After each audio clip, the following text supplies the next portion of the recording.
Hello there, World of Tankers. I'm Blitz, and in today's video, we're going to be talking about the AMX-31 prototype. This is the Tier 9 French permanently enriched medium tank, and it's a very, very fun tank at that. And I've had a couple people ask me what permanently enriched means. It's just pretty much that you're getting a boosted amount of credits, pretty much saying, hey, this is a premium tank, but I guess we can nerf it. I'm not really sure why they made it permanently enriched, but Wargaming's not going to be nerfing this anytime soon because it's been in the game for 2.5 years now, and it hasn't received one buff or nerf in the process. But in my opinion, it is perfectly fine where it is currently. This is in fact probably my favorite tier 9 medium, in fact one of my favorite mediums in the game in general. It is currently in stores today for the price tag of 10,000 gold, comes with a camouflage, and it is fully equipped, so pretty good price tag in my opinion.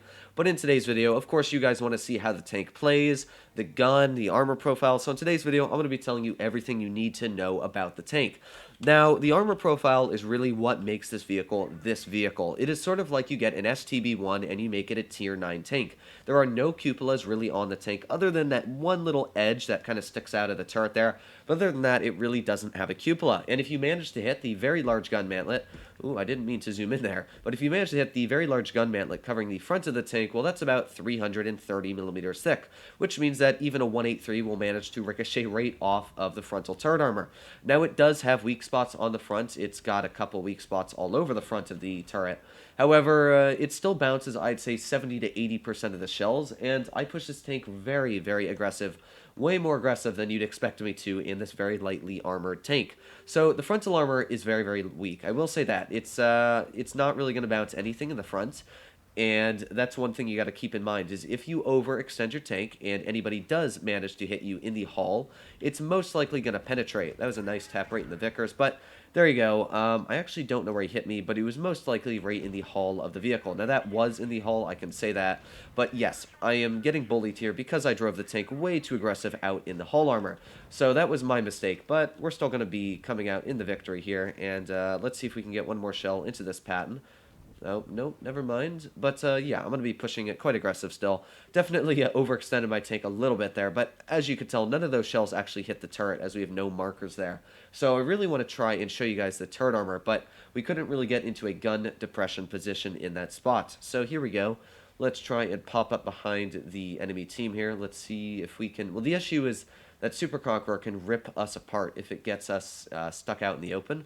So I'm going to try and hit like the 62A because we can hit that very, very easily. 62A is going to be taken out. We've got the Jagdpanzer. Now, here comes one of the issues on the tank, which is the gun.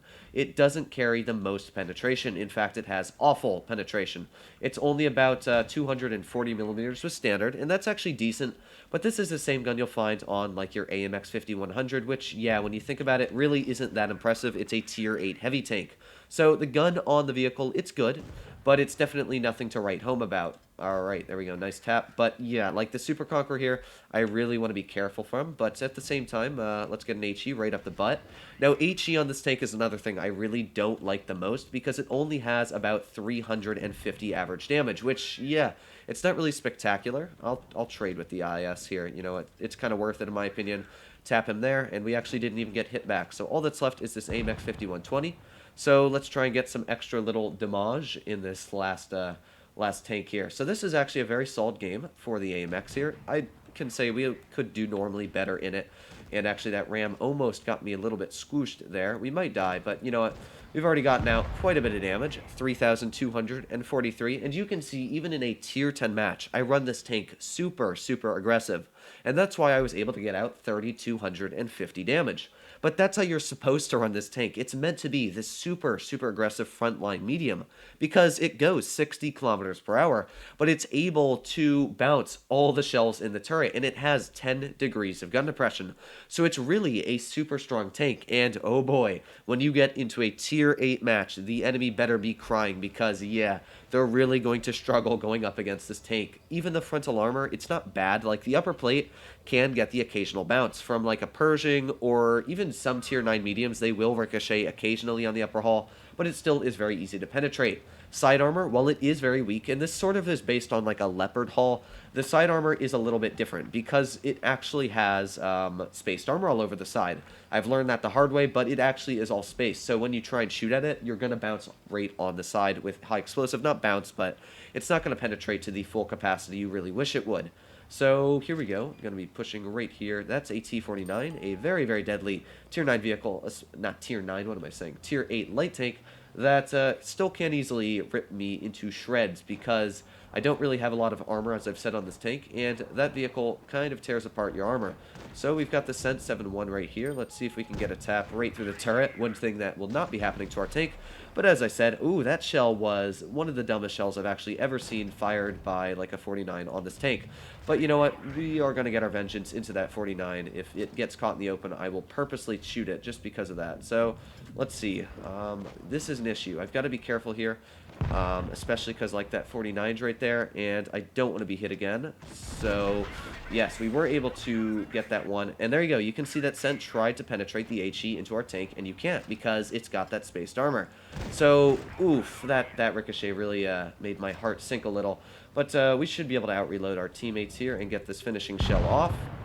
Now I want to deal with the Scent 7-1 because that is probably the deadliest tank on their team. E75 is deadly, but like the Scent, it's got the Hesh. It can still pen us pretty easily with it, but there you go. You can see the turret taking the shells like a champ. So let's continue to push quite aggressive on the vehicle here. That's an IS-2 Berlin, and even that tank, as you can see, easily taps us. Very aggressive, I will say, for a Tier 7 vehicle trying to push on my Tier 9 tank. But yes, hull armor-wise, you really don't have armor. It's just a Leopard. So you definitely can't overextend with the hull. But, okay, you really need to stop, you piece of junk. I am getting quite frustrated with a Tier 7 tank being able to shoot me here. That actually kind of does get me a little agitated. So let's see if we can finish you off. Let's get a nice heat shell, or not. And the sad part is we actually can't penetrate his hull. But here we go. You got that E75. Oh, we can't tap it just yet, but there we go. Nice tap into the side. I'm going to make sure that I don't get hit anymore by a Tier 7 heavy tank. You know, sometimes you let down your guard on Tier 7 tanks, and I guess they can still hurt you quite a bit. And, yeah, because this tank is a Leopard hull, probably shouldn't have let down my guard too much. But we're still getting out the damage here, as you can see. I want to be a little careful now, judging that we are very low on HPs, but still getting out the damage. There we go, another nice tap. And we've gotten out some decent damage, still breaking 3,000, even though we did make quite of an oopsie there. So, let's see, we've got the Yag Tiger somewhere around here. There's the Yag Tiger. So I want to be very, very careful against the Yag, because of course it can probably tear me apart with a singular shell. But I got to be very careful. I really want to tap him, but at the same time, there we go, nice tap. That wasn't actually a shell that looked like he was going to pen, but because of shell normalization, we were easily able to finish him off. Ooh, I wanted to get that Scent right there, but no, we weren't able to.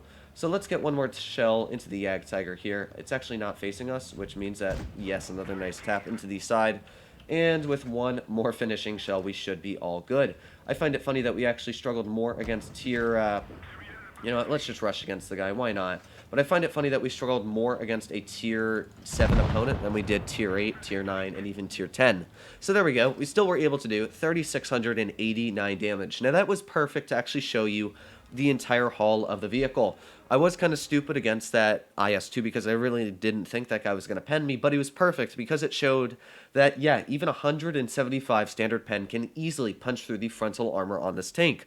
But at the same time, we bounced shells in the turret. That Centurion easily bounced shells on us. It really does have a super strong turret, and it's got decent damage per minute. Against Tier 10 opponents, you aren't going to be able to pen them frontally. Like Tier 10 heavy tanks, E75 even, you're really going to struggle to penetrate frontally. You're going to have to load premium, and even with calibrated on, my premium is only 276 pen, which means that, yeah, you really can't penetrate Super Conqueror's turrets, IS-4, even their upper plate, you're really going to struggle. So those are a couple downsides with the vehicles, but of course every tank does have their flaws, and I actually think that it deserves its flaws because it is such a strong tank in every other area that it makes up for it. The turret is amazing. It's got that spaced armor on the side that caused that Scent to not to be able to roll high on us, and actually we survived the battle all because that Scent wasn't able to get that one shell in on us. So, of course, Every tank has their flaws, their weaknesses. Let me know in the comments down below what you think of this tank, but in my opinion, I actually think it is worth the price. It's a fun vehicle, and for 10,000 gold, it's about 30 bucks. It's a great tank. I love it. It's one of my favorite mediums in the game. So let me know what you guys think. But of course, if you guys did enjoy this type of content, and you want to see more, please make sure to click that subscribe button down below. It really does help out the channel. But other than that, guys, hope you're all doing well out there. Stay happy, stay healthy, and I'll see you in the next one.